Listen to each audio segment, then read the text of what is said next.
So our digital journey really began probably about a decade ago. We were quite early into that space and sort of have really been learning and accelerating as we've gone on that journey. So, from the very sort of, early days where we were offering just obviously audience buys, we can now offer, an array of different targeting options in our digital product, which is now the UK's biggest free streaming service. So significant audience, allowing us to offer all of those different elements, whether that be specific targeting attributes or indeed first-party data matching or indeed, sort of behavioural targeting as well.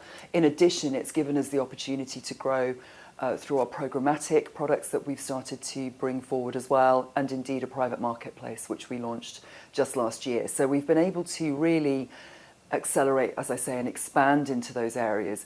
And increasingly, we're now looking at, okay, well, we can do all of that on our owned and operated platforms.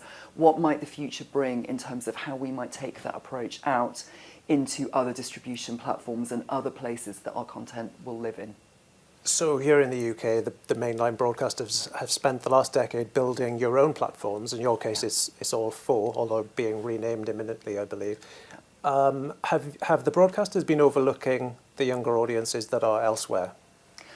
I don't think it's so much that we've been overlooking the younger audiences that are elsewhere, but as ever, the younger audiences kind of move through the different phases, I beg your pardon, of the younger audiences tend to move through the different phases of the product development in a different way. So when we first launched All 4, we had a much higher proportion, of course, of younger viewers on the platform. As the platform grows, by the nature of it, you get some of the older audiences coming through, which then obviously starts to make it a mass reach channel again. And of course, viewing habits continue to shift and evolve amongst younger audiences as they come into our, sort of our world.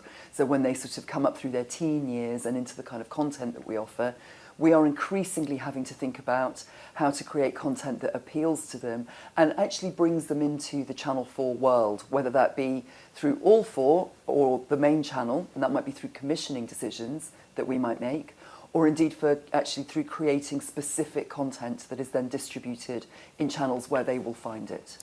So tell us more about this YouTube partnership, which I gather is a reignited partnership. So there are sort of two main aspects to it. So we have a YouTube partnership that we're currently running as a kind of a test, effectively, of putting our long-form content onto YouTube.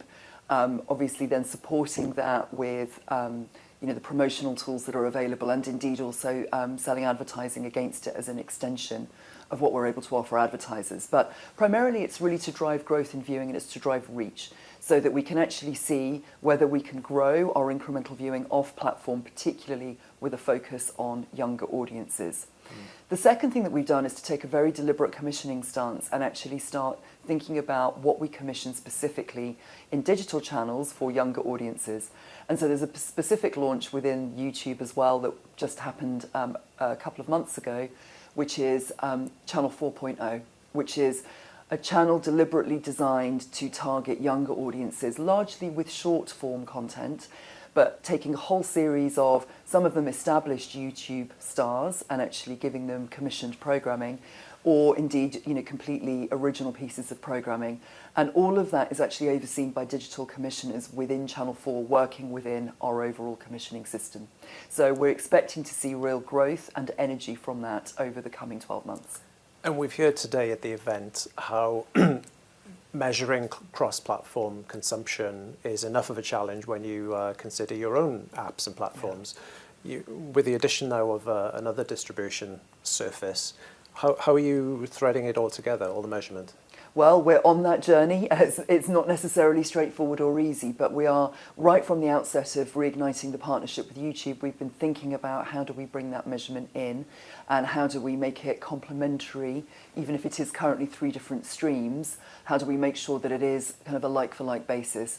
And that is, the journey that we're on, and we're able to do that at the moment. And as things develop, with C-Flight bringing linear and VOD together for us next year, we'll also then be looking at, okay, well, how does that expand and incorporate the YouTube aspect, at least from a reported perspective, even if it isn't in the core methodology.